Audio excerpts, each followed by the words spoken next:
E aí, pessoal do canal Literatura e Humanidades, como é que vocês estão? Bate aqui, professor Wesley na área. Gente, falar do universo gótico é muito bom, né? Muito importante e muito gostoso para quem gosta, né?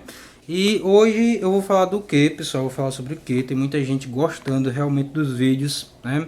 A gente já fez alguns vídeos um pouco teóricos sobre pegando a teoria da literatura, aplicando ao gótico, as questões do gótico, né, a questão da literatura fantástica, vendo algumas diferenças entre horror, terror, vendo questões do inconsciente, mesclando com psicanálise.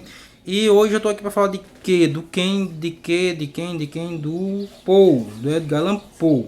Eu pretendo falar muito desse cara aqui ainda no canal. Ele que eu considero um dos maiores gênios da literatura gótica e que foi considerado realmente um dos maiores gênios da literatura gótica do século XIX, mas eu ainda continuo considerando ele um grande gênio, o que eu estou falando, da literatura gótica de todos os tempos. Apesar de a gente temos Don Brown, né, que tem uma espécie de misticismo, temos o Stephen King, sim, verdade. Temos vários escritores maravilhosos, contemporâneos. Temos, né, do século XX, um pouco mais recente na história, o H.P. Lovecraft, claro, outro grande gênio da literatura. Inclusive, depois a gente precisa fazer uma reflexão aqui no canal sobre as diferenças, né, desses grandes escritores, como Sir Arthur Conan Doyle, como H.P. Lovecraft, como Poe, como o grande Clive Barker, como também os escritores do século XXI, é o século em que nós estamos.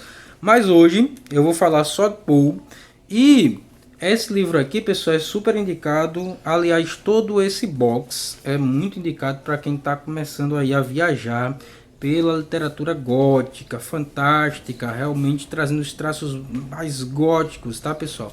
Então aqui a gente tem Poe, Lovecraft e Doyle, tá? O Arthur Conan Doyle, cada um com a escrita, com a identidade, né, com a perspectiva do terror, das sombras, do horror, do gótico, daquilo que não está realmente presente no mundo físico objetivo, cada um com a sua perspectiva dentro das suas escritas, dos seus contos, né? Porque aqui são contos, e é muito importante que vocês tenham esse box, quem está começando, porque não adianta pegar um livro grande do Lovecraft, não adianta pegar um livro grande, né, como Doutor Sono do Stephen King, e se entediar, se perder, achar chato, porque não conhece as origens, né, os termos. Muita coisa vai ficando claro quando a gente vai olhar no século XIX.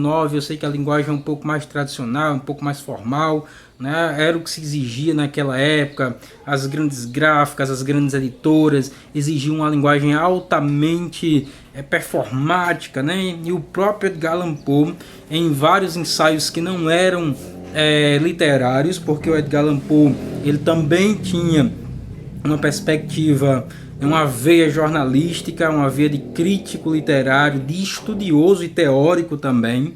Então, o Edgar Allan Poe ele vai dizer que a linguagem ela tem uma dupla face, né? Como assim? O Edgar Allan Poe ele vai dizer que na escrita, na parte externa da linguagem, né, isso aí é uma teoria do Edgar Allan Poe, que muitos ainda hoje citam isso, né, em suas teses, em seus TCCs, em suas teses de doutorados, né, em artigos científicos da área da literatura, dos estudos mais também da psicanálise, né, do inconsciente.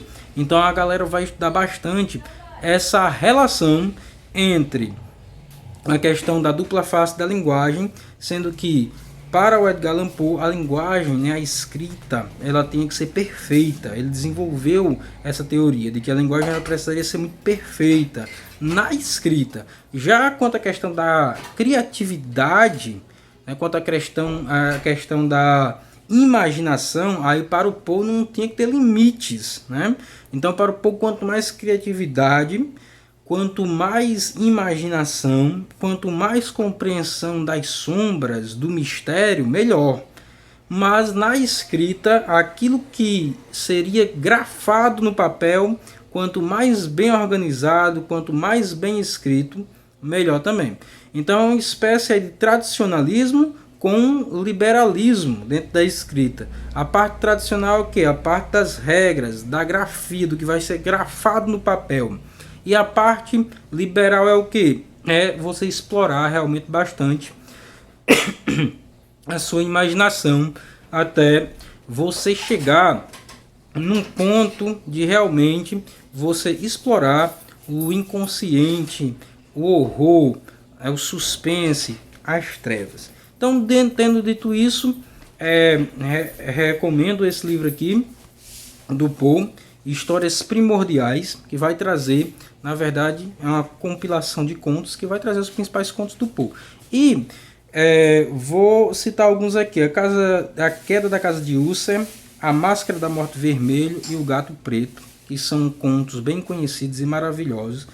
E como eu já trouxe análise aí do Lovecraft e do Conan Doyle, o Conan Doyle ele meio que vai ficar entre os dois, porque o Conan Doyle vai nos trazer uma literatura gótica externa, né, de mundos, de seres externos a nós, mas também vai trazer uma perspectiva do mal no humano. O Lovecraft não, né, ele vai se basear mais naquela questão do mistério mesmo, tanto dentro de nós, mas principalmente no exterior, que está fora, aquilo que nós não conhecemos e a nossa pequena ciência não conhece. Mas o Poe, ele vai trazer questões internas, interiores, como Doyle faz, mas muito mais profundo que o Doyle. O Poe realmente te arrepia, né? O Poe realmente traz arrepios. O Freud tem um texto, um artigo pequeno, que fala aqui na questão sobre a arte e os artistas. Eu acho que é mais ou menos esse o título, depois pesquisa aí. E o Freud vai falar que a arte, né, a psicanálise na verdade foi criada em partes por causa da arte, porque a arte precede a psicologia, precede a psicanálise, mas muitos estudiosos da arte, principalmente da literatura, já exploravam o inconsciente humano, como o próprio Poe fazia. Então, a psicanálise ela nasceu porque os artistas e os grandes escritores do século XIX já tentavam explorar a questão do inconsciente, a questão de nós termos uma identidade, uma personalidade muito mais profunda e complexa do que aquilo que a gente passa no dia a dia. Então, o Edgar Allan Poe foi um desses caras que, por meio do mistério, ele trouxe muito aquilo que está profundo em nós. Então, por exemplo, não quero fazer uma análise de nenhum conto, vou citar alguns e algumas faces, né, que são muito pertinentes. Na Queda da Casa de Usher, a questão do medo, da depressão, do terror, das patologias mentais estão muito presentes ali, daquilo que nós podemos nos tornar e que nós temos medo de nos tornar, daquilo que nós não podemos mais controlar, né? E podemos realmente desenvolver coisas que a gente não controle mais. Então, esse medo da angústia, do que a depressão, do que a tristeza pode causar no ser humano, está muito presente e é bastante assustador. O susto não acontece na narrativa em si, mas nos elementos que o Poe faz serem muito grandes, e aí a gente começa a ficar com medo realmente do que pode acontecer. E se isso acontecesse comigo, né? Se isso viesse a acontecer, se coisas parecidas acontecessem comigo, que estão acontecendo aqui nesse personagem.